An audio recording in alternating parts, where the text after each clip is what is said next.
الحمد لله نحمده ونستعينه ونستغفره ونؤمن به ونتوكل عليه ونعوذ بالله من شرور أنفسنا ومن سيئات أعمالنا من يهده الله فلا مضل له ومن يضلله فلا هادي له ونشهد أن لا إله إلا الله وحده لا شريك له ونشهد أن سيدنا ومولانا محمدا عبده ورسوله فصلى الله عليه وسلم تسليما كثيرا كثيرا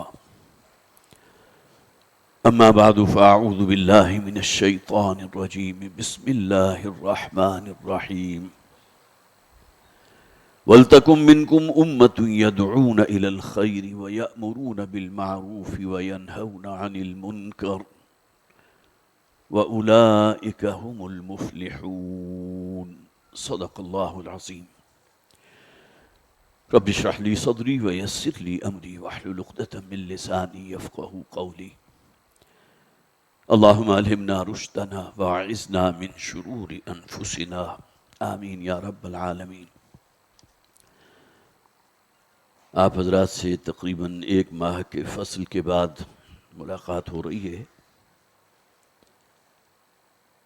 اس لیے کہ گزشتہ سے ماقبل جو جمعہ تھا جو میری ذمہ داری تھی اس مسجد کے لیے، میں خاص طور پر آپ کو شریک کرنا چاہ رہا ہوں کہ والد محرم کی جو مساعی رہی ہیں، جو محنت رہی ہے، جس کے نتیجے میں 1972 میں انجمن خدام القرآن قائم ہوئی، 1976 میں قرآن اکیڈمی بنی، اور اس سے 1 سال قبل 1975 میں تنظیم اسلامی کی بنیاد رکھی گئی. تو میرا ملتان جانا ہوا تھا اور وہاں تیسری قرآن اکیڈمی جو ہے وہ تعمیر ہو چکی ہے. یا آپ حضرات کی صرف ایک اپ ڈیٹ سمجھ لیجیے جو میری طرف سے ہے. الحمدللہ گویا کہ جو محنت اور توانائی والد محترم نے خرچ کی تھی، اللہ تعالیٰ نے اس شہر لاہور میں بھی اور پورے پاکستان میں مختلف مقامات پر اللہ نے اسے پذیرائی عطا فرمائی. صرف کراچی میں 5 قرآن اکیڈمیز موجود ہیں. ملتان میں تیسری قرآن اکیڈمی تھی کہ جس کے لیے میں گیا تھا، اور وہاں خطاب جمعہ سے مجھے لوگوں سے گفتگو کرنی تھی. اور واقعہ یہ ہے کہ تعمیر، اس کی کوالٹی اور جتنا وسیع رقبہ اس کا ہے، اور جس طرح جو بھی ریکوائرمنٹس ہوتی ہیں آج کے ماڈرن جو ہمارا ایجوکیشنل سسٹم ہے، اس حوالے سے پورا اہتمام کیا گیا. یہ اللہ کا فضل ہے، اللہ کا احسان ہے کہ اس قرآن کے پیغام کو لوگوں تک پہنچانے کے لیے نہ صرف یہ کہ شہر لاہور بلکہ کراچی، جیسا کہ میں نے عرض کیا، اسی طرح اسلام آباد ہے، اسی طرح پشاور میں قرآن اکیڈمی موجود ہے، جھنگ میں قرآن اکیڈمی موجود ہے، فیصل آباد میں بہت بڑی قرآن اکیڈمی موجود ہے. اسی طرح جیسا کہ میں نے عرض کیا، تیسری اکیڈمی جو ہے اس کا افتتاح ہوا تھا گزشتہ سے پہلے جمعے، جس کے لیے میں یہاں حاضر نہیں ہو سکا تھا. لیکن میں نے مناسب سمجھا کہ آپ حضرات کو بھی یہ جو اگرچہ ہے تو صرف معلومات کے درجے کی شے، لیکن یہ کہ آپ کے ساتھ بھی شیئر کر لوں. گزشتہ جو جمعہ تھا اس میں آپ حضرات کے یقیناً علم میں ہوگا، جو بھی یہاں موجود ہیں گزشتہ جمعے بھی یقیناً ہوں گے، کہ تنظیم اسلامی نے ایک 3 ہفتے کی مہم کا آغاز کیا تھا. اور وہ مہم کیا ہے؟ بقائے پاکستان، نفاذ عدل اسلام. اس لیے کہ اس میں کوئی شک نہیں ہے کہ یہ خطہ پاکستان ہم نے حاصل کیا تھا اللہ سے ایک وعدے کی بنیاد پر، جس کے لیے خاص طور پر وہ 3 آیات کو جو بارہا یہاں کوٹ کی جاتی ہیں، آج پھر ایک ریمائنڈر سمجھ لیجئے، یاد دہانی سمجھ لیجئے، پھر ان کا میں ذکر کروں گا. اور سب سے بڑھ کر یہ کہ اللہ سے جو ہم نے وعدہ کیا تھا، اللہ تعالیٰ نے اس کو قبول فرمایا، اور 27ویں شب کو اللہ نے یہ پاکستان ہمیں عطا فرمایا. اس میں کوئی نہ مبالغہ ہے نہ کوئی غلط بیانی ہے. اور جیسا کہ میں نے عرض کیا تھا کہ اب تو اپلیکیشنز ایسی موجود ہیں کہ جس میں آپ جیسے ہی آج کی جو انگریزی تاریخ جسے کہتے ہیں اسے انٹر کریں گے تو فوراً آپ کو جواب مل جائے گا کہ اسلامی کیلنڈر کے حوالے سے وہ کیا دن تھا، کون سا سن تھا. تو یہ 27 رمضان المبارک 1366 ہجری، جس میں پاکستان اللہ نے یہ عظیم تحفہ ہمیں عطا فرمایا۔ بہرحال آگے کی کہانی بڑی دردناک ہے، اور واقعہ یہ ہے کہ ہمارے ہر حکمران نے کوئی سبق حاصل نہیں کیا۔ بارہا یاد دہانی دلائی جاتی رہی کہ ہماری منزل کیا تھی، اللہ سے وعدہ ہم نے کیا کیا تھا۔ وہ ایفائے عہد جو ہے وہ تو کہیں دور کی بات ہے، بلکہ ہم تو پستیوں میں، ضلالتوں میں اور گہرے سے گہرے اترتے چلے گئے۔ اور اس میں کوئی شک نہیں ہے کہ پاکستان کی ابتری اور اس کی زبوں حالی معاشی اعتبار سے، معاشرتی اعتبار سے، سماجی اعتبار سے، سیاسی اعتبار سے بدترین درجے تک پہنچ چکی۔ ہمارے ہاں جو سو کالڈ ایلیٹ کلاس ہے، ان کے پاس اتنا کچھ ہے کہ شاید جس کے لیے الفاظ میرے پاس موجود نہیں۔ ان کی عیاشیاں ہیں، ان کی آسائشیں ہیں، ان کے دورے ہیں، ان کے بینک بیلنسز ہیں، ان کے ایسٹس ہیں، اور کتنا کچھ وہ ہے جو پاکستان میں نہیں ہے۔ وہ تو کسی نے کہا تو بالکل صحیح کہا تھا کہ یہ لوگ تو پاکستان آتے ہیں پاکستان کو نوچنے کے لیے، کھسوٹنے کے لیے، اور اپنی جائیدادوں میں اضافہ کرنے کے لیے، وہ بھی بیرون ملک۔ تو یہ المیہ ہے ایک بہت بڑا، جسے آپ کہیے کہ کیا الفاظ انسان استعمال کرے کہ آج جو ہماری معاشی ابتری ہو چکی ہے، اخلاقیات کا جنازہ نکل چکا ہے، اور اس میں ہمیں کہیں زیادہ دور جانے کی ضرورت نہیں، قرآن میں موجود ہے۔ جیسے کہ میں نے عرض کیا تھا، سورہ توبہ کی 3 آیات ہیں کہ جس میں اس بات کو واضح طور پر بیان کر دیا گیا، آیت نمبر 75، 76 اور 77، کہ جو لوگ بھی یا جو قوم بھی اللہ سے وعدہ کر کے اس کو خلاف کرتی ہے اس کے، تو اللہ ان لوگوں کے دلوں میں منافقت پیدا کر دیتا ہے۔ فَعَاقَبَهُمْ نِفَاقًا فِي قُلُوبِهِمْ وَمِنْهُمْ مَنْ عَاهَدَ اللَّهَ لَئِنْ آتَانَا مِنْ فَضْلِهِ لَنَصَّدَّقَنَّ وَلَنَكُونَنَّ مِنَ الصَّالِحِينَ۔ وہ لوگ بھی ہیں کہ جو اللہ سے وعدہ کرتے ہیں کہ اللہ تعالیٰ اگر ان پر فضل کرے گا، رحمت فرمائے گا، اور جو انہوں نے اللہ سے وعدہ کیا ہے، جو عہد کیا ہے، اگر ہم اس کو پورا کریں گے تو لَنَصَّدَّقَنَّ وَلَنَكُونَنَّ مِنَ الصَّالِحِينَ، تو ہم بڑا خوب صدقہ و خیرات کریں گے۔ سب سے بڑا روگ جو انسان کے دل کو لگتا ہے وہ کیا ہے؟ دنیا کی محبت، حب الدنیا وکراہیت الموت۔ نبی اکرم صلی اللہ علیہ وسلم نے ایک موقع پر بڑی یہ خوبصورت تمثیل بیان کی تھی کہ ایک زمانہ ایسا آئے گا جب کہ دنیا کی اقوام تمہیں ایک دوسرے کو تمہارے اوپر ایسے دعوت دیں گی جیسا کہ کوئی میزبان اپنے مہمانوں کو کھانے کی دعوت دیتا ہے۔ یہ لقمہ تر ہیں، جیسے چاہو اس کو استعمال کرو، قبضہ کرو۔ تو صحابہ کرام نے بڑی حیرت سے سوال کیا تھا، کیا ہماری تعداد بڑی کم ہوگی اس سے، جس دور کا آپ ذکر کر رہے ہیں؟ حضور نے کیا فرمایا تھا؟ نہیں، بل انتم یومئذ کثیر، تمہاری تعداد تو بڑی ہوگی، 1 ارب اور 60 کروڑ مسلمان، یا بلکہ اس سے بھی زائد جو اس وقت موجود ہیں، لیکن وَلَكِنَّ فِيكُمْ وَهْنٌ، تمہارے اندر ایک بیماری پیدا ہو جائے گی، اور وہ بیماری کیا ہے؟ وہن کی بیماری، واہ ہا اور نون، وہن۔ تو صحابہ کرام نے سوال کیا پھر حضور سے، مل وہن یا رسول اللہ، اللہ کے رسول ذرا بتائیے کہ وہن کس بیماری کا نام ہے، کیا علامات ہیں اس کی، کیا مظاہر ہوں گے اس کے؟ تو حضور نے فرمایا، حب الدنیا و کراہیت الموت، یہ دنیا کی محبت اور موت سے فرار۔ یہ دنیا میں جو کچھ بھی ہے یہ محبتیں اللہ نے ڈالی ہیں، روپے پیسے کی محبت ہے، بیوی سے محبت ہے، اولاد سے محبت ہے، اپنی جائیداد سے محبت ہے، اپنے بزنس کاروبار سے، ٹریڈ سے محبت ہے۔ لیکن کیا فرق ہے کسی مسلمان میں اور کسی عام انسان کے اندر؟ یہ محبتیں اپنی جگہ، لیکن اللہ کی محبت سب سے بالا تر، اس محبت کے جو تقاضے ہیں، اگر ان محبتوں میں مبتلا ہو کر تم نے ان تقاضوں کے ساتھ کھلواڑ کیا تو نتیجہ کیا نکلے گا؟ فَأَعْقَبَهُمْ نِفَاقًا فِي قُلُوبِ اللہ تعالیٰ نے ان کے دلوں کے اندر پھر نفاق پیدا فرما دیا، اور یہ اب رہے گا ان کے دلوں کے اندر، اس لیے کہ انہوں نے جو وعدہ کیا تھا، ما وعدوہ وبما کانوا یکذبون، جو وعدہ اللہ سے کیا تھا اس کی تکذیب کی ہے۔ اسی طرح سورہ نحل کی آیت ہے، بہت خوبصورت آیت 112، اس میں تو معلوم ہوتا ہے کہ ہمارا ہی ذکر ہے کہ ایک ایسی بستی کی مثال اللہ دے رہا ہے جو اللہ نے کیسی کیسے وسائل ہمیں دی ہے، کیسی کیسی نعمت ہے، کیا کیا فضل اور رحمت۔ یہ ارض پاکستان معدنیات کے خزائن ہیں کہ جو ہماری اس سرزمین کے اندر چھپے ہوئے ہیں۔ 5 دریا بہتے تھے، دنیا کے بہترین زرخیز زمین، لیکن یہ کہ معاملہ کیا تھا؟ فَكَفَرَتْ بِأَنْعُمِ اللَّهِ، اللہ کی نعمتوں کی ناشکری کی ہے، کفران نعمت کیا ہے۔ رد عمل کیا ہونا چاہیے تھا کہ اللہ کی نعمتوں کے جواب میں شکر گزاری کا جذبہ پیدا ہوتا۔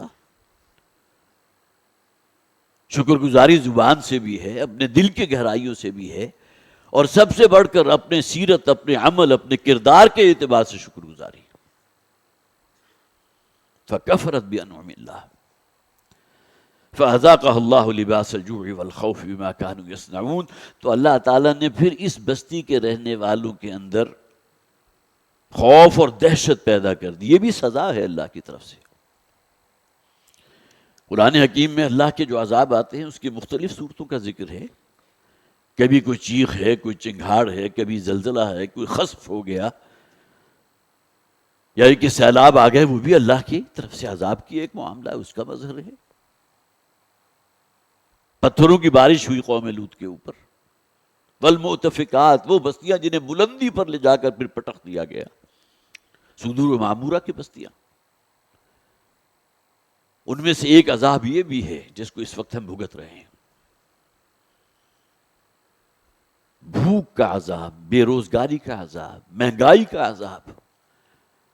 جو بنیادی ضرورتیں ہیں وہ بھی عام انسان کو میسر نہیں ہے، اور اوپر جو طوق ہیں، جو تاوان ہیں، جو IMF کے ساتھ جو آپ نے وعدے کر لیے ہیں، اتنے عرصے کے بعد یہ ریٹ یہاں پہنچ جائے گا، اتنے عرصے کے بعد یہ ریٹ جو ہے ادھر پہنچ جائے گا، یہ اللہ کے عذاب کے مظاہر ہیں۔ تو فَكَفَرَتْ بِأَنْعُمِ اللَّهِ، انہوں نے اللہ کی نعمتوں کا کفران کیا تھا، ناشکری کی تھی، لہٰذا اللہ تعالیٰ نے پھر یہ بھوک ہے، بے روزگاری ہے، اس کا عذاب مسلط کیا، اور خوف اور دہشت۔ میں نے مختلف عذابوں کا ذکر کیا، اس میں ایک عذاب یہ بھی ہے جس کا قرآن میں ذکر ہے، او یلبسہم شیعا فیذیق بعضکم بعض بعض، مسلمانوں ہی کو مختلف گروہوں کے اندر تقسیم کر کے ایک کی طاقت کا مزہ دوسرے کو چکھائیں، قرآن میں ذکر ہے، یہ اللہ کا عذاب ہے۔ تو سورہ نحل کی آیت نمبر 12 میں 2 عذابوں کا ذکر ہو گیا، اور وہاں جو آیت میں نے آپ کو کوٹ کی تھی، بلکہ 3 آیات تھی سورہ توبہ کی، اس میں مرض نفاق بطور عذاب اللہ تعالیٰ ایسے لوگوں کے دلوں میں پیدا فرما دیتا ہے۔ جیسا کہ میں نے عرض کیا تھا، جو ہماری ایک مہم چل رہی ہے 3 ہفتوں کی، الحمدللہ آج 2 ہفتے اس کے مکمل ہو جائیں گے۔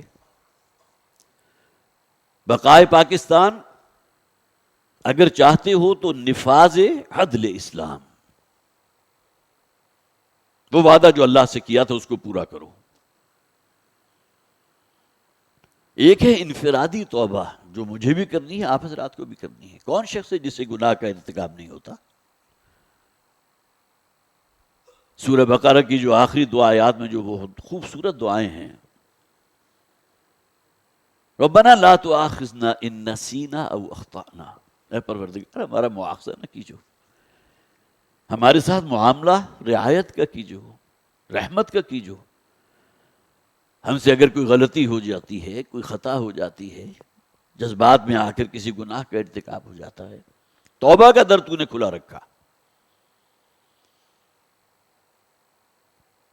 تو ہمارے ساتھ وہ معاملہ نہ کی جو اگر ہم نے کوئی خطا کی ہے، کوئی نسیان ہمیں لاحق ہو گیا ہے، کسی اور اعتبار سے اس کی گناہ میں ملوث ہو گئے، لا تؤاخذنا ان نسینا واخطانا. سورہ مائدہ کی 3 آیات ہیں جو گویا کہ قرآن حکیم کا فتویٰ ہے.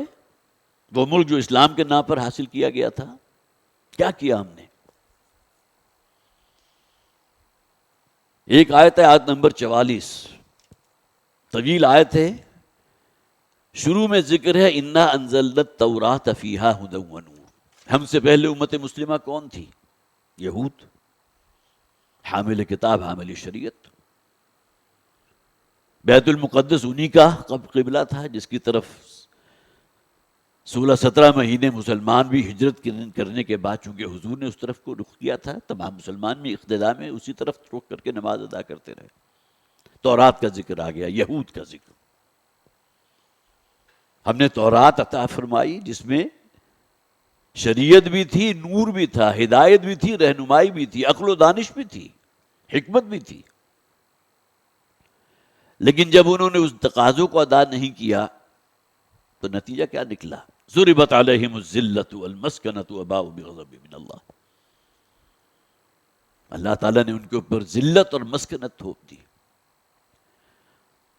اور آیت نمبر 44 کے آخری الفاظ کیا ہیں؟ وَمَن لَّمْ يَحْكُم بِمَا أَنزَلَ اللَّهُ فَأُولَٰئِكَ هُمُ الْكَافِرُونَ. اللہ کا فتویٰ جو ہے وہ بے لاگ ہے. اگر یہودیوں کے لیے تھا تو ہمارے لیے بھی وہی فتویٰ ہے نا. انہیں تورات عطا کی تھی، ہمیں قرآن دیا. انا انزلنا التوراۃ فیہا ھدی ونور. ہمیں اللہ نے قرآن جیسی رحمت، اللہ کا بڑا فضل ہے، یہ نعمت ہمیں عطا فرمائی گئی. اور ان کے بارے میں قرآن کا فتویٰ کیا ہے؟ اگر وہ تورات کی شریعت پر عمل نہیں کرتے، وَمَن لَّمْ يَحْكُم بِمَا أَنزَلَ اللَّهُ، فیصلہ نہیں کرتے اس شریعت کے مطابق جو اللہ نے تورات میں نازل فرمائی تھی، فَأُولَٰئِكَ هُمُ الْكَافِرُونَ، تو یہی تو وہ لوگ ہیں جو کافر ہیں. زبانی دعوے کتنے ہی ہوں کہ ہمارا ایمان ہے تورات پر، بڑا ادب اور احترام بھی ہے، اسے بھی بڑی ریشمی جزدانوں میں لپیٹ کر بلند جگہ پر رکھتے ہیں، چومتے بھی ہیں.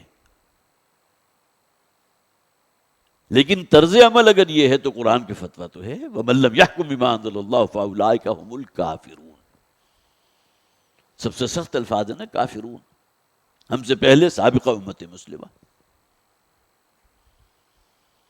اس کے بعد شریعت کے احکامات تورات میں بھی تھے، انجیل میں اگرچہ کثرت کے ساتھ مواعظ موجود ہیں. اس لیے کہ حضرت عیسیٰ علیہ السلام کا یہ قول موجود ہے، میں بنی اسرائیل کی گمشدہ بھیڑوں کی تلاش میں آیا ہوں. شریعت وہی رہی، شریعت موسوی. جو لوگ بھی شریعت کے احکامات کا نفاذ نہیں کرتے، آیت نمبر 45 میں کیا فتویٰ دیا اللہ نے؟ وَمَن لَّمْ يَحْكُم بِمَا أَنزَلَ اللَّهُ فَأُولَٰئِكَ هُمُ الظَّالِمُونَ. یکے بعد دیگرے یہ 3 آیات ہیں، آیت نمبر 44، 45 اور 47. جو لوگ بھی اللہ کی اتاری ہوئی شریعت کے مطابق فیصلہ نہیں کرتے، یہی ظالم ہیں. اور نوٹ کیجئے قرآن حکیم میں ظالم کسے کہا گیا؟ مشرک. ان الشرک لظلم عظیم. شرک ہے سب سے بڑا ظلم. اور پھر ایک آیت چھوڑ کر 47ویں آیت میں پھر فرمایا گیا وَلْيَحْكُمْ أَهْلُ الْإِنجِيلِ. اب نصارہ کو خطاب کیا گیا. پہلے یہود تھے، پھر عمومی الفاظ ہے، اور یہاں نصارہ کا ذکر ہے. اور ہم نے یہ حکم دیا تھا اہل انجیل کو جن کو ہم نے انجیل عطا کی تھی. اور آخر میں کیا فرمایا گیا؟ وَمَن لَّمْ يَحْكُم بِمَا أَنزَلَ اللَّهُ فَأُولَٰئِكَ هُمُ الْفَاسِقُونَ. ان تینوں کو جمع کر لیجو تو کافرون کا لفظ بھی آ گیا، ظالمون کا لفظ بھی آ گیا، فاسقون کا لفظ بھی آ گیا. کوئی کسر باقی رہ گئی؟ جرم کیا ہے؟ اللہ کی شریعت کو پامال کرنا. اور خاص طور پر ذہن میں رکھیے وہ مملکت جو ہم نے اس وعدے پر حاصل کی تھی، ہمیں ایک خطہ ارضی ایسا عطا فرما دے جہاں ہم تیرے دین کا بول بالا کریں گے، شریعت کو نافذ کریں گے. کہاں گئی وہ بات؟ قرآن کا فتویٰ تو یہ ہے. اور اس بات کو بھی ذہن میں رکھیے، جیسا کہ میں نے آغاز میں عرض کیا تھا، یہ ملک اللہ تعالیٰ نے ہمیں 27ویں شب کو عطا فرمایا تھا. عظیم تحفہ اللہ کا. لیکن وہی بات جیسا کہ میں نے عرض کیا کہ ہم اگر اپنی انفرادی ذات کے اوپر بھی اگر توجہ کریں گے، جو حضرات یہاں موجود ہیں یقیناً دین سے بھی دلچسپی ہے، قرآن سے بھی دلچسپی ہے، وعظ و نصیحت کی باتیں سننا بھی چاہتے ہیں، اور مجھے یقین ہے اس نیت کے ساتھ سننا چاہتے ہیں کہ عمل کا جذبہ بھی اندر موجود ہے. لیکن اس عمل کے جذبہ جو ہے، اس پر عمل کرنے کے راستے میں جو رکاوٹیں ہیں، جو مخالفتیں ہیں، سب سے بڑی مخالفت تو ہمارا اپنا نفس ہے، نفسانی خواہشات. قرآن اثر کرتا ہے، قرآن کے اندر وہ کیپچرنگ پاور جو ہے وہ موجود ہے، لیکن یہ ماحول جو ہے، جو ہمارے رسوم و رواج ہیں، جو ہمارا لین دین ہے، یہ تمام چیزیں ہمیں پھر دور کر دیتی ہیں. یہ جو قرآن حکیم میں کہا گیا تھا نا، ان الصلاۃ تنہی عن الفحشاء والمنکر، اللہ کی بات ہے، اللہ کا کلام ہے.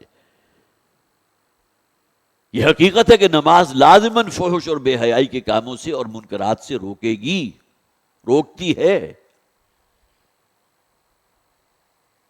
لیکن اگر ہم باز نہیں آ رہے تو اس کے معنی کیا ہے کہ نماز وہ نماز نہیں ہے جس کا ذکر قرآن نے کیا.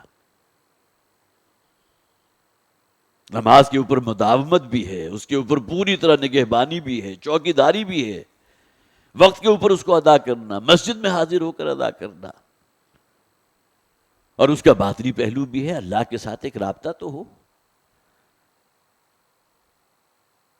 جیسا کہ سب کو معلوم ہے، انسان جب سجدے کی حالت میں ہوتا ہے تو اپنے رب کے قریب ترین ہوتا ہے.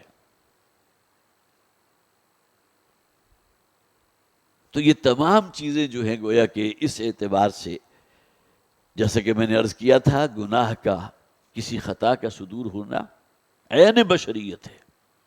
الانسان مرکب من الخطاء والنسیان. ہاں، انبیاء اور رسول جو ہے وہ ایگزیمپٹڈ ہیں، ان سے کسی خطا کا، گناہ کا امکان ممکن نہیں. جیسا کہ فرشتوں کے بارے میں کہا گیا نا، لا یعصون اللہ ما امرہم، ان کی سرشت ہی میں نافرمانی نہیں ہے، نہ ان کے اندر کوئی نفسانی خواہشات ہیں جو اللہ کے حکم عدولی کے اوپر اس کو مجبور کریں.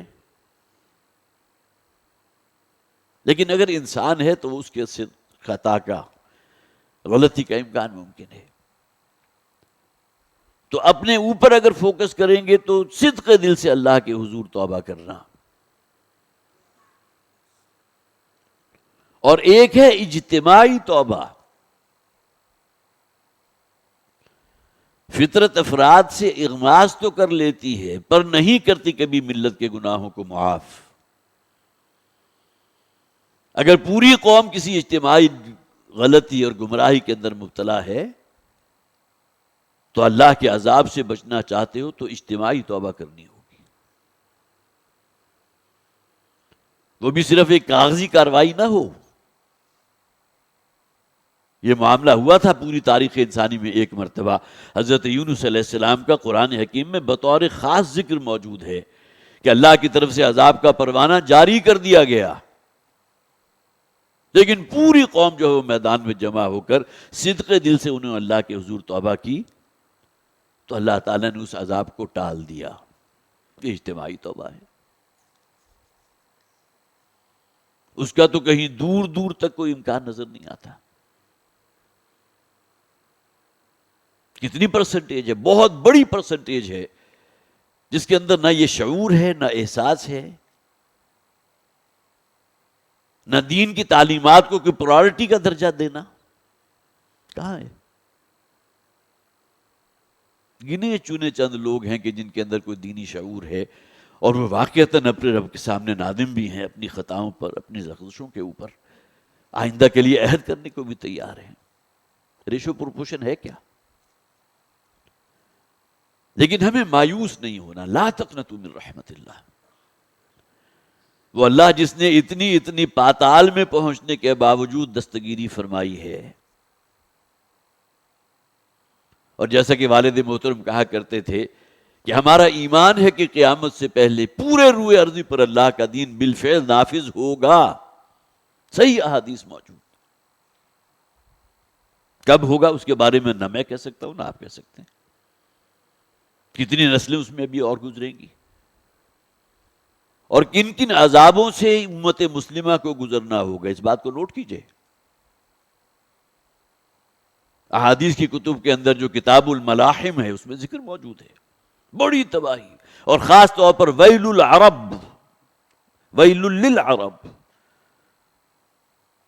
وہ عرب کا خطہ کہ جس میں اللہ نے اس قرآن کو نازل کیا، ان کی اپنی مادری زبان میں نازل کیا. ان کے اوپر تو جو عذاب آئے گا سو آئے گا، لیکن اس کی پکڑ میں سب آئیں گے. وَاتَّقُوا فِتْنَةً لَا تُصِيبَنَّ الَّذِينَ ظَلَمُوا مِنكُمْ خَاصَّةً. بچو اس دن سے، اس فتنے سے، اس آفت سے، اس عذاب سے، یہ جو صرف انہی لوگوں کے اوپر نہیں آئے گا کہ جو جرم کرنے والے تھے، فاسق تھے اور فاجر تھے. یہ معاملہ پہلے انبیاء کے ساتھ تھا کہ اللہ کی طرف سے پیشگی بتا دیا جاتا تھا کہ اپنی قوم ایمان والوں کو لے کر اس بستی سے نکل جاؤ، اور اس پوری بستی کو ہلاک کر دیا جاتا تھا. ذکر قرآن میں کئی مقامات پر ہے، کئی قوموں کا ذکر ہے. اب ایسا نہیں ہے. تو اب تو اس عذاب کے اندر خاموش تماشائی بھی پسیں گے، اور وہ اہل دین بھی اس کے اندر مبتلا ہوں گے. بہرحال ٹھیک ہے، اللہ کے ساتھ جو معاملہ ان کا ہے، جس کے اوپر آخرت کی زندگی کا دار و مدار ہے، وہ تو ان کا اور ان کے رب کا معاملہ ہے نا. لیکن اب ایسا کوئی معجزہ نہیں ہوگا کہ پہلے بتا دیا جائے اور تمام اہل ایمان جو ہیں وہ اس بستی سے نکل جائیں پھر کوئی عذاب آ جائے گا. ایسا معاملہ نہیں ہے. لیکن ہماری طرف سے جس طرح ریورس گیئر لگا ہوا ہے، واقعتاً اس میں کوئی اختلاف نہیں کہ ہم آگے بڑھ کر، جسے آپ کہتے ہیں نا، اللہ کے عذاب کو دعوت دے رہے ہیں.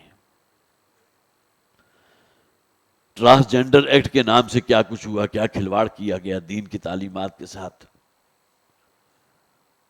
اس کے بعد سود کے حوالے سے تنظیم اسلامی نے جتنی منظم مہم چلائی، جماعت اسلامی نے جتنی منظم چلائی، دن رات ایک کیا. اپنے ہی بینک جو ہیں وہ شریعت کورٹ کے فیصلے کے خلاف کھڑے ہو گئے. اس کے اندر یہ بات بھی موجود تھی، یہ نہیں کہا گیا تھا کہ فوری طور پر اس نظام کو بساط کو لپیٹ دو، بلکہ آہستہ آہستہ کم سے کم اس طرف کا رخ تو کرو. وہ گناہ جس کے بارے میں قرآن حکیم میں جو الفاظ ہیں وہ کسی اور گناہ کے لیے نہیں، کہ اگر باز نہیں آتے سودی لین دین سے تو اللہ اور اللہ کے رسول کا اعلان جنگ ہے ان لوگوں کے خلاف. لیکن اس کے باوجود بہرحال معاملہ جسے آپ کہیے کہ پانی وہیں گر رہا ہے، کہیں ٹس سے مس ہونے کو تیار نہیں. اس میں اپنی سی کوششیں جو ہے تنظیم اسلامی کے ہمارے رفقا بھی کر رہے ہیں. جیسا کہ میں نے ابتدا میں بھی کہا تھا، یہ 3 ہفتوں کی ایک مہم ہے جس کا آپ کو پچھلی مرتبہ تفصیل سے امیر تنظیم اسلامی نے اس موضوع پر خطاب بھی کیا، اور پھر یہ کہ وہ لیفلیٹس بھی یہاں تقسیم ہوئے تھے اس درخواست کے ساتھ کہ آپ اس کا مطالعہ بھی کریں گے، اپنے احباب تک، اپنے کولیگز تک بھی اس کو پہنچائیں، کم سے کم اویئرنس تو ہو. جیسے کہ حدیث کے الفاظ ہیں کہ اللہ تعالیٰ اگر کسی ایک بندے کے ذریعے کسی دوسرے کو ہدایت کی طرف جو ہے وہ اس رستے پر ڈال دے تو اس شخص کو تو جو ثواب حاصل ہوگا سو ہوگا، لیکن یہ رہنمائی کرنے والا اس کو بھی اللہ تعالیٰ سے اجر و ثواب عطا فرمائے گا. اللہ تعالیٰ مجھے اور آپ حضرات کو توفیق عطا فرمائے کہ ہم سنجیدگی کے ساتھ یہ جو ایشوز ہیں، بہت گمبھیر ایشوز ہیں. کوئی مسلمان ایسا نہیں کہ جس کا قلبی حساس جو اس سے متاثر نہ ہوتا ہو. جو حالات پہنچ چکے، جہاں تک معاملہ پستی کے کوئی حد سے گزر نہ دیکھے، اسلام کا گر کر نہ ابھر نہ دیکھے. مولانا علی نے جو المفتیہ کہا تھا وہ تو آج سے 150-200 برس پہلے کی بات ہوگی، لیکن اب تو معلوم ہوتا وہ پستی ہوتے ہوتے ہوتے کہاں تک پہنچ چکی ہے. اور پاکستان ایک ایٹمی قوت ہونے کے باوجود جس ابتری میں عزت وقار اگر کی شے کا نام تھا تو کہیں کوسوں دور ہے اس سے. جیسے کہ پریس ریلیز کے اندر یہ بات آ بھی جائے گی جس سے معلوم ہوگا کہ ہماری حیثیت اور ہماری وقت ہے کیا. بہرحال اسی پر میں اپنی گفتگو ختم کر رہا ہوں. اللہ تعالی ہمارے اندر وہ سوچ پیدا فرمائے, ہمیں اپنی انفرادی زندگیوں میں تبدیلی کی توفیق عطا فرمائے, اور اجتماعی جد و جہد کے لیے بھی اللہ تعالی ہمارے اندر وہ جذبہ اور عزم پیدا فرمائے. باقی یہ کہ آج کی پریس ریلیز ہے وہ میں آپ کو پڑھ کر سنا دیتا ہوں, اور اس کے بعد ایک بہت اہم اعلان ہے, اس لیے میں نے آج کچھ وقت آپ کا زائد نہیں لیا. خارجہ پالیسی اور بین الاقوامی تعلقات میں ملکی مفاد کو ترجیح دی جائے, جو عنوان ہے اس کا. یہ بات تنظیم اسلامی کے امیر شجاع الدین شیخ صاحب نے ایک بیان میں کہی. انہوں نے کہا کہ پاکستان ایک عرصے سے امریکہ کے گھڑے کی مچھلی رہا ہے, اس میں کوئی شک نہیں.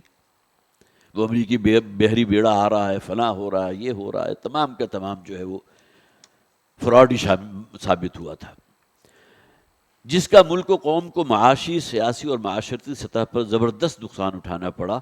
حقیقت یہ ہے کہ آج ہم نہ صرف سیاسی اور معاشی سطح پر بلکہ ملکی سلامتی کے حوالے سے بھی وینٹیلیٹر پر ہیں. اس شخص کا تصور کیجئے کہ جس کی جان اٹکی ہوئی ہے, آرٹیفیشلی اگر آپ وینٹیلیٹر کے ذریعے کوئی بریدنگ کے پروسیس کو جاری رکھے ہوئے تو وہ ہے, جیسے وینٹیلیٹر ہٹائیں گے تو اس کی ڈیتھ ہو جائے گی.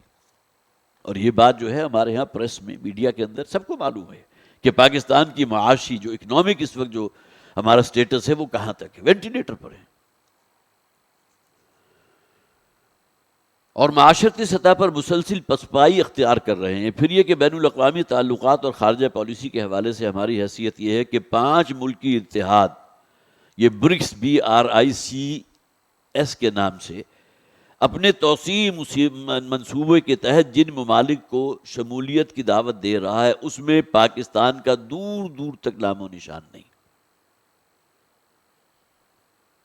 حالانکہ واحد اسلامی ملک ہے جس کے پاس ایٹمی قوت. یہ ہے ہماری عزت اور وقار کا معاملہ, جنازہ نکلا ہوا. حقیقت یہ ہے کہ گزشتہ چند برس کے دوران ہمارے برادر مسلم ممالک کے ساتھ تعلقات بھی صرف اپنے کشکول کو بھروانے کی حد تک محدود ہیں. ہر حکمران جو ہے کشکول لے کے پہنچ جاتا ہے.